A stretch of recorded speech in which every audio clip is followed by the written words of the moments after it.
Have you ever received a call about a debt you forgot about years ago and been told that you still owe the money? No, just me? Okay, well.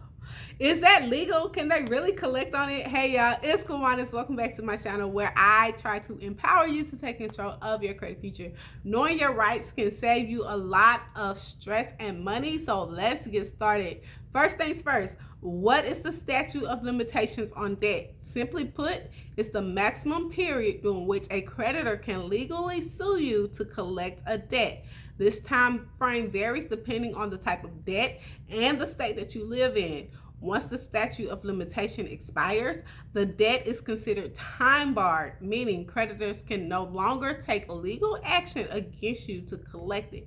The statute of limitations on debt varies from state to state, typically ranging from 3 to 10 years. Some states have different limits for different types of debt, like credit card debt or medical bills or even auto loans. It's important to know the rules in your state to understand your rights and obligations. So how does the statute of limitations work in practice? Let's break it down step by step. So you have your start date. The clock on the statute of limitation begins ticking from the date of your last payment or when you default on the debt. This is crucial to understand because the specific date determines when the statute of limitation expires. For example, if you made your last payment on the credit card on, let's say, January 1st of 2018, and you live in a state with a 4-year statute of limitations on the credit card debt, the creditor can sue you up until January 1st of 2022. So activity matters. Any activity on the debt can restart the clock on the statute of limitation. This includes making a payment, entering into a payment plan, or even acknowledging the debt in writing. For instance, if you make a small payment towards the old debt, the statute of limitations can reset from the date that that payment was made, giving creditors additional years to take legal action. That's why it is crucial to be cautious about any actions you take regarding old debts. Legal action. Once the statute of limitation expires, creditors lose the legal right to sue you to collect the debt. This does not mean that the debt disappears. You still owe the money, but creditors can't use the court system to force you to pay. However, they can still contact you to try to collect the debt through other means, such as phone calls or letters. It's also important to note that the debt can still impact your credit report and score depending on the type and the age of the debt. Understanding the statute of limitations on debt is crucial for several reasons. You want to protect yourself from lawsuits. Knowing your state's statute of limitations can help you defend yourself if a creditor tries to sue you for an old debt that's been time barred.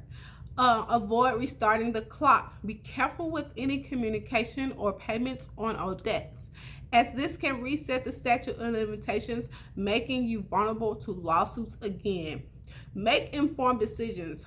Understanding the statute of limitations can help you make better financial decisions, like when to negotiate a settlement or how to handle collection calls. If you're contacted about an old debt, here is what you should do.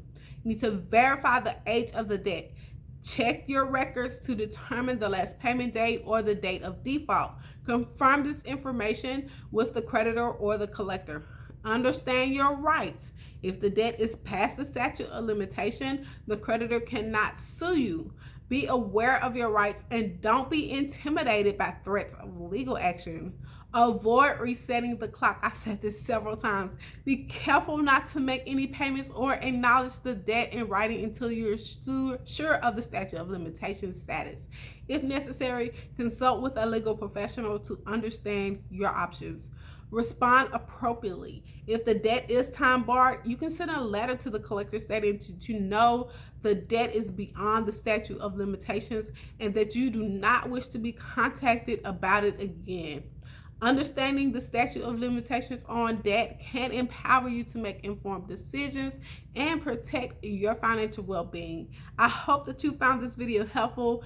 Give it a thumbs up if you did, and subscribe to my channel for more advice like this on credit. And if you have any questions or suggestions or experiences that you want to share, drop them in the comments below. I love hearing from you all. Remember, I am here to support you every step of the way. Until next time, y'all stay safe.